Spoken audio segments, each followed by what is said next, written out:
Assalamualaikum and very good afternoon. Hi, Noreen. How are you? Doing good. Thank you. Okay. First of all, I would like to thank you to Aisa for this opportunity to lead the discussion in regards to the building a new age enterprise architecture office. So thank you for inviting me as well as a moderator for this Aisa 10 edition Asia Pacific. My fellow EA practitioner and friends, before that, let me introduce our panelists. The first one on the Mr. Brandon Clark. He's the with a vast experience in the data architecture for ASA Group's emerging technology of data, a part of the innovation of the group operations. Let's welcome Mr. Brandon Clark. Hi, Mr. Brandon. Hi, Sean. Good to be here. How are you? Yeah, we're very good here in Singapore. Great. So my second panelist, he's the Chief Executive Officer and for the Trusted Services subsidiary of the Temasek Management Services. He's responsible for the sales and delivery of the full spectrum of the services across both technology, human resources, finance, and even event in Singapore and beyond that. So let's welcome Mr. Weng Tat as well to the session. Hello, Thanks. How are you, Weng Tat? Very good, very good. Just note that I used to run Accenture's regional enterprise architecture practice for more than 6 years, but that's some time back. All so right. Today, of course, I practice EA within my own shop when we, create our own digital transformation. So I'll share some of those thoughts with you later on. But I'm very glad to be here, seated in Singapore. But I'm sure everybody will also enjoy the sessions, even though it's virtual. Perfect. Thank you so much for a slight introduction about yourself. And finally, I would like to welcome Mr. Saiful Azhar. He's the Head of Enterprise Architecture and Strategy from the Bank Simpanan Nasional Malaysia. So he's with a vast 11 years experience, extensive experience across enterprise architecture, project management, technology strategy, blueprinting, development, etc. I would like to welcome Encik Saiful Azhar welcome, Sean. Thanks for the brief introduction. So I'm looking forward to share my experience with all you guys and also the panelists here, Brandon and Vitek. All right, perfect. Thank you. Welcome. So specifically for our topic here, building a new age in the area of enterprise architecture office, that I think everyone know that exploring the requirement, especially the enterprise architecture office, set up and identify the EA skill set competency for digitalization is one of the key components apart from having a knowledge on the enterprise architecture and having that strategy moving forward. And I believe all of us understand that this EA specifically is a discipline for proactively and holistically leading towards the enterprise response to the disruptive forces that we have having right now, right? Especially in pandemic situations, and by identifying and analyzing the execution of the change towards the desired business, especially business outcome and business vision as well. So and we know that EA is deliver value, by presenting business and IT leaders within our signature ready recommendations for adjusting policy and project that we try to envision or try to achieve our target towards a business outcome and capitalize of the relevant business disruptions. So maybe my first question to Mr. Brandon, can you please share with us on your experience especially in building business architecture office, and what are the should be to your especially organizations and maybe your past experience to building the enterprise architecture office, especially in this new age. Over to you, Mr. Brandon. Yeah, thanks, Sean. It's been a very interesting day so far. I've managed to catch a lot of the previous sessions, and I think the subject here is specific to new age, if you like, enterprise architecture, how we deal with the digital age. But everything Paul said about starting with training and capabilities, having good defined roles for all architects. You know, we need to be a lot better at having infrastructure architects and data architects as practices and business architecture. And I think I heard a lot of people today speak about the fact that the technology may have moved on. We now work with less, I think Paul made this point, but somebody definitely spoke about less control than we used to in the past. We used to, as architects, try and lock down a design and say that this will be the target state. And, you know, potentially with global enterprise architecture teams, we have to implement in different locations, different local regulations, local skill sets, local technology, but we will always have guiding practices. Now we sort of trust a lot of Office 365, Salesforce. These environments, these have thousands of releases a day. They don't announce change. They don't control change the way we used to, like as engineers, as architects, in defining solid target states. So now I believe we have to operate a lot more with less control. So putting the boundaries around the business requirements, the outcomes and what we want, you know, we tend to, I believe, start to shape all of what technology will deliver more closely related to the business outcomes. So I think today I've learned that this is pervasive. Everybody is going through this. You know, in AXA, we've been on this journey for about 5 years. We've taken a serious digital transformation. Look, COVID has definitely, as all of us here for the last 18 months, almost 2 years, accelerated what we were all planning to do anyway. But we reached in insurance sales some very hard physical limitations. You know, due to regulation, due to life insurance in particular, life and health insurance, these are very emotive and emotional sales journeys. And we're regulated. We have to ensure that people are financially able to pay their premiums, that they have medical pre-existing conditions, and there's a lot of toing and froing. So we sell through distributors, right? I was in Thailand with AXA for 7 years. Sorry, I was in Thailand for 7 years. I was with AXA for 2 of those. But we had 27,000 agents. And so we began this journey about 5 years ago. We simply couldn't handle paper and the submission of fax and mailing in all of the sales applications. So we were driven to have digital sales tools. Now, I would say that we started that about 3 years ago. I would say that we're still in the middle of that transformation journey. You know, everybody wants to be like Google now. Everybody needs to be offering a service like an Amazon. So the customer has to be at the center of all of the transactions.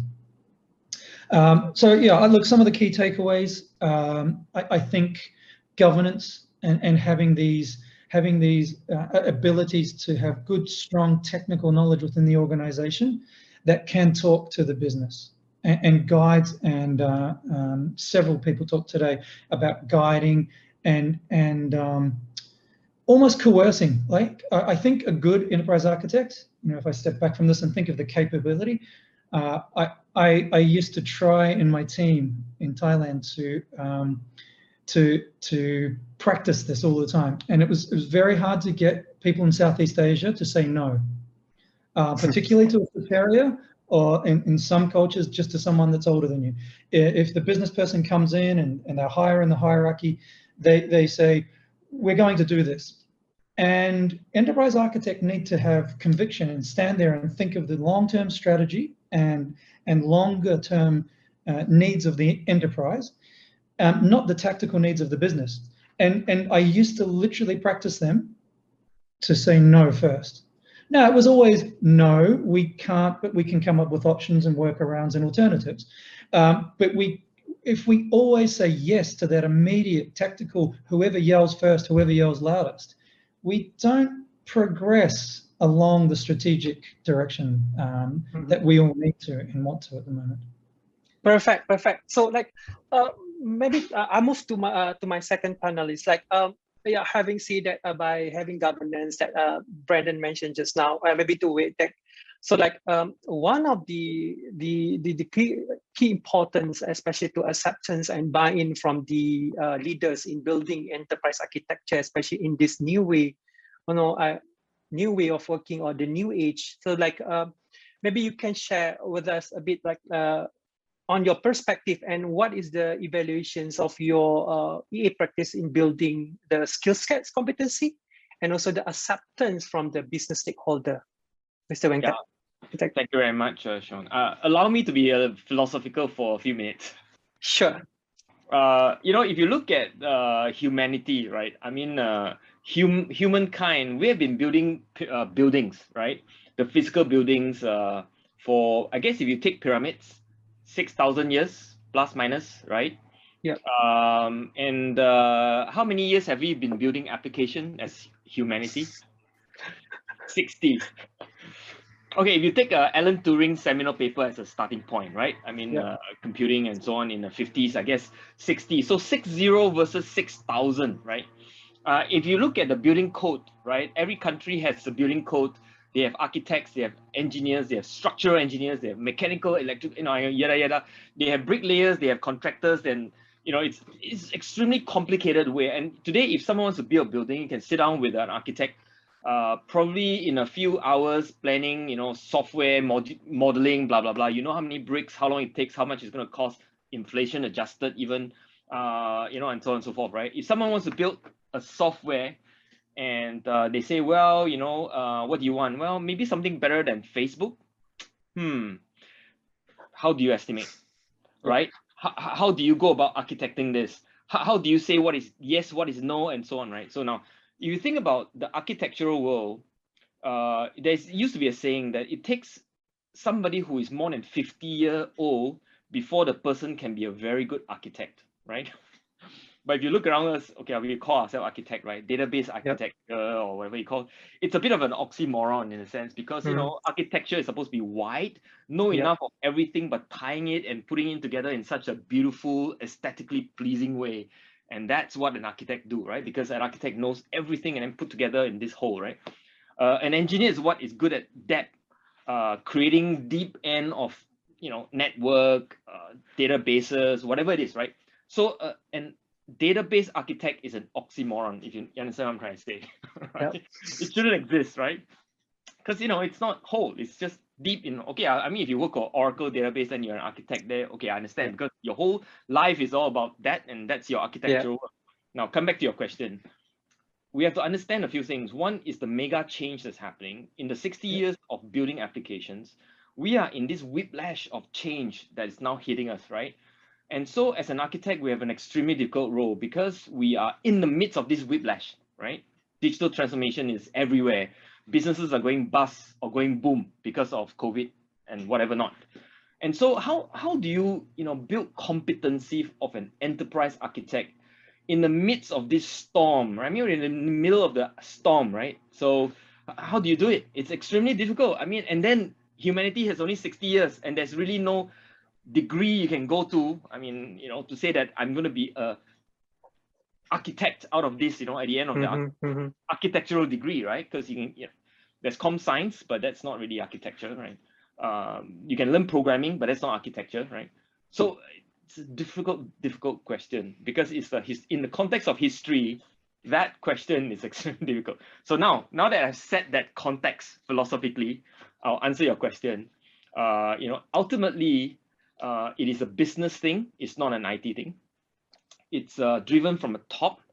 If a CEO understands architecture, perfect, right? So I'm kind of in a good position because I started as an enterprise architecture and then now I'm in a CEO position. So I can tell my team, guys, business needs to change. You need to reorganize. Because oftentimes it's not about the application. It's about, having the ability to see, reorganize your process or reorganize your organization even, right? And that's not always available to the enterprise architect as a means of change, right? But to the CEO, probably has a better, Now, competency, how do you answer the question of competency? Well, I think we also got to rethink competency. It's not just understanding of application, infrastructure, cybersecurity, data architecture and business processes and so on. It's not just that. I think as an enterprise architect, we need to learn how to communicate. Yep. More than that, we need to learn how to buy the hearts of our sponsors, our board members, our C-suite leaders, right? How do you get them to buy into this idea of long-term planning as to short-term turbulence planning, right? Reacting all the time. That's a competency that's beyond just technical. And I think as an enterprise architect, that's what it is. We are actually trying to design something that is beautiful, aesthetically pleasing, and it takes the ability to communicate with passion, right? And today we're all communicating through this little thing called the webcam. In the past, you can communicate face to face, you can interact, and you can see body language and all that. But communication skills today has switched literally because of COVID. We now are actually needing to communicate with passion. How do I deliver passion through this tiny little webcam, right? Mm-hmm. Not just facts. I can give you facts on a PowerPoint and Excel, but can I communicate with passion? Not really. Questionable. So competency is shifting all the time. And I think first and foremost, our technical competency must be up to par, clearly, Yep. right? Our application, our infrastructure, our business processes, and our organization understand that clearly has to be up to par. And then on top of that, you need to be able to buy hearts of your bosses and sponsors. You need to be able to communicate to the masses that's going to implement this complicated thing called enterprise architecture. So to me, if you can do those, you are the perfect enterprise architect, which we know does not exist. So, so that's my philosophical answer to your question, Sean. Perfect. You touched about the human dynamic skill. You touched about the quality attribute. That's one of the two important components on top of the the 5 identified in ISA, and definitely more than 80%. Yeah, for enterprise architect work is about managing the human, right? Yes. So not just about IT design or IT environment. So like maybe I move to the third panelist, Saiful. Like right. That's now like. Waitek mentioned about the complex environment, complex business requirement, etc. Like, question to you, like, to design and build a good enterprise architecture team and practices that we need to understand our complex set of our driver, especially from our stakeholder, definitely from our businesses, as in your organizations. So maybe you can share to us, like, with us your journey, especially, and your thought on this perspective on managing the complex environment. Right. Thanks, Sean. So basically, yeah, to reiterate back, right, to design and build a good architecture team and practice is not an easy task. Okay? So like what Waitek mentioned on the management support and buy-in, so that is crucial. So to reflect to my journey, right? So first of all, to get this EA team or practices to be applied or to be suggested, right? So the management support and buy-in is crucial. So we need to have a clear direction and strategy how we're going to position this EA team or setup, and how we're going to make this efficient and being applied. So looking at that, one of the key things that I think is important when we need to have this team and practices, we need to look at the practicality and the acceptance. So when I say the practicality, right, is looking at how efficient this EA team or practices can work and support the business and also the top management. And the acceptance level is something that how the people around the organization can accept this team and apply their framework or the policy that been set up by the EA, for example, like the EA guiding principles, standards. So these two things I think are quite important to have this EA team and practice being successful. And also, I would like to add on also on the cultures and also the enterprise mindset. So one of the things that I think quite crucial is to look at the organization culture and how can we embrace all this enterprise mindset, because the EA is not just lying on our EA team. So my practice that I would like to have that application team also must have this EA mindset, or infrastructure team also need to have my EA mindset. Business also need to have this EA mindset. That's why I call it as an enterprise mindset. So this is something that I have been set up and try to preach to make sure that each of everyone carries this value and the mindset. Perfect, Saiful. So maybe Yep. the next question is open between Brandon and Wittek. So like in the context of building, why do you think building enterprise architecture is important in our organizations, and why it is important to align with our digital journey? Maybe we start with I'll take it first, maybe. yeah, Brandon, please. if you allow me to take it first, and then you can kind of build on that. I feel that in planning cycle, planning used to be a batch process, right? We used to, country has a 5-year planning, company used to have a 3-year planning. I think those all go out the window with digital, right? Because if you think about planning now, planning is a continuous cycle of planning. Because things change, you tweak your plan. COVID hit, you change your plan. You go online more because of COVID, you change your plan. And then suddenly your cybersecurity is not up to par because of your Zoom wasn't really protected well. You have to change your plan. Constantly, you're changing your plan. The company that are successful has an agile planning process. It's not just agile delivery of your application. It's an agile strategy, right? So, and who is in the midst of this preparing the continuous planning? It's enterprise architecture office, clearly, right? Because the implication between organization change, when you pop up a new business unit, right? And all the application processes and infrastructure and information that's required alongside are all planned by a group of people. If it's not centralized, it's decentralized, you probably have a mess of some sort anyway. So once you consolidate the planning, you're tracking the market because the business wants to change and you're tracking that change all the time, right? And this change and all the little tweaks that happen, there's a few things. If you do too much detail, you're bogged down like a centipede, looking at your feet, you can't move at all. But if you are going to look at sufficient detail, then you can deduplicate work, save effort. You can look at, sharing, again, go to market faster, and all the other benefits we know EA can bring, right? So I think that's my view, as in like with all these changes and stuff like that, you really want to track the market as best you can. And the planning function that does that in the past used to be corporate planning with all the batch processes, yearly basis, whatever, go offsite and play golf, whatever, and then you come back with some plan. Well, that goes out the window, right? Enterprise architecture is about this capability of tracking the market. That's what it is, actually, at the end of the day. Perfect. Maybe some thought on you from you, Brendan. Yes. Look, I think it was a great perspective from Wittek. We still do annual planning. It's interesting. So we're in the middle of strategic planning, which is an annual exercise. But AXA is very unique. So I've worked in many large enterprises, traditionally banking most of the time, and we run a very federated model. And so it's important when you're spread out, but you loosely operate in a matrix back to Paris. Once a year, everybody has to report to the management committee, and we have these things called CEO dialogues. That happens next month. So all of last month was the regular annual strategic planning. But look, I don't fault Wittek's thinking on this. What happens in between now is no longer an in-country annual strategic plan. It's literally monthly sales results. What are the distributors doing? What are they struggling to do? What do our customers want? What are our competitors doing? And we have to spin very quickly. So that organizational change, absolutely, it sits within the strategic view of enterprise architecture.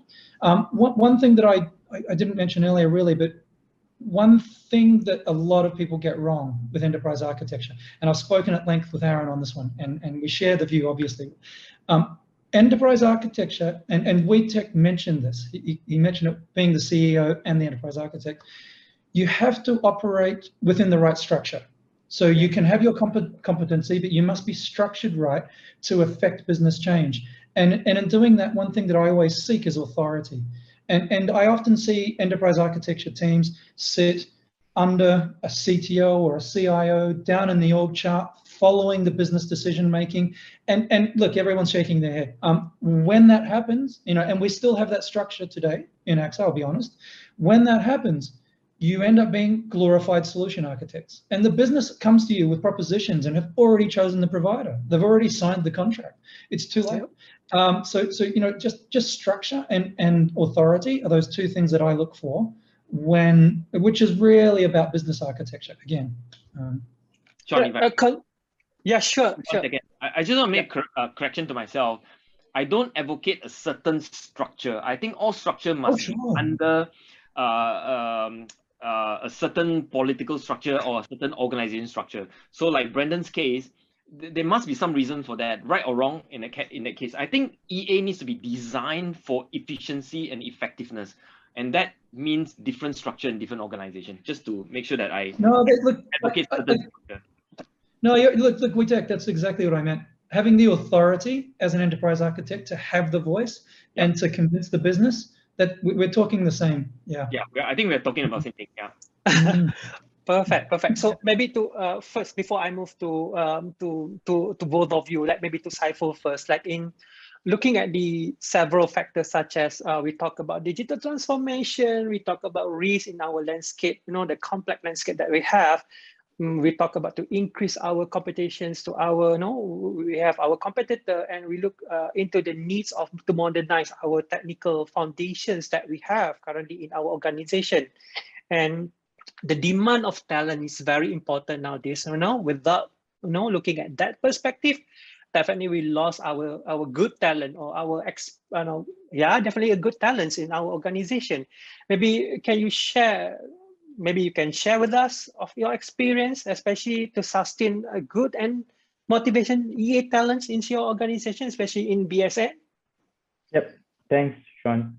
I think this is a very good question and something that is crucial for the EA journey and modernization.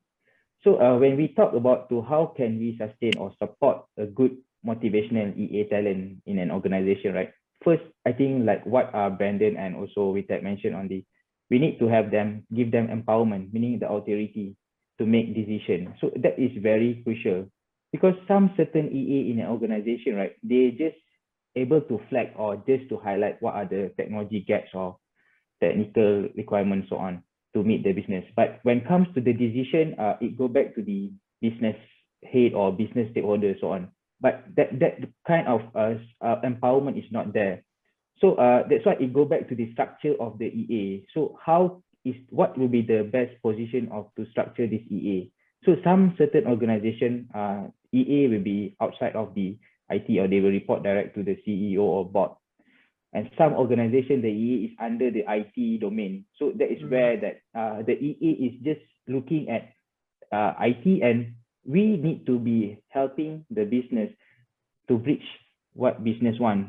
So that is the value that I could see there is pro and cons with both setup. But for my organization, we are sitting in the IT. So what we are doing that we look at how can EA enable the business to support the business strategy and the digital demands.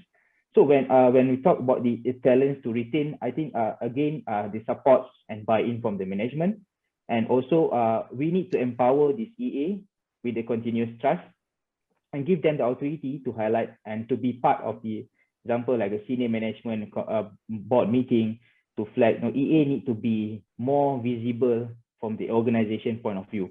So if that has been cascaded, so that will be a clear picture, or the message from the EA to the rest of the stakeholders will be clear and can be adapted